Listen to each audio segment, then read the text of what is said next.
প্রিয় দর্শক, আসসালামু আলাইকুম। দর্শক, আপনাদের প্রীতি ও শুভেচ্ছা জানিয়ে শুরু করছি আমাদের আজকের প্রতিবেদন। তো দর্শক, আজকে আমরা এক অসহায় মেয়ের গল্প তুলে ধরব, যার নাম হচ্ছে মৌসুমী। মৌসুমীর বিয়ে শাদী হয়নি। মৌসুমী থাকে তার নানির কাছে। তো মৌসুমীর বাবা মা কেউ নেই।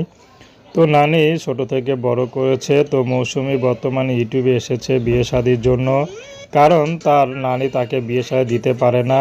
আর নানি কি করে বিয়ে শাদী দিবে? নানি অসুস্থ, এক ঠিকবেলা ঠিকমতো খেতেও পারে না, কারণ কখন নানিটা চলে যায় বলা যায় না। তো নানি তারপরও নাতনির জন্য খুবই চিন্তা করে যে এই বয়সে একটা স্বামী দরকার, সে বয়সে কিছু ব্যবস্থা করে দিতে পারছে না। তো মৌসুমী এই জন্য এখন ইউটিউবে এসেছে।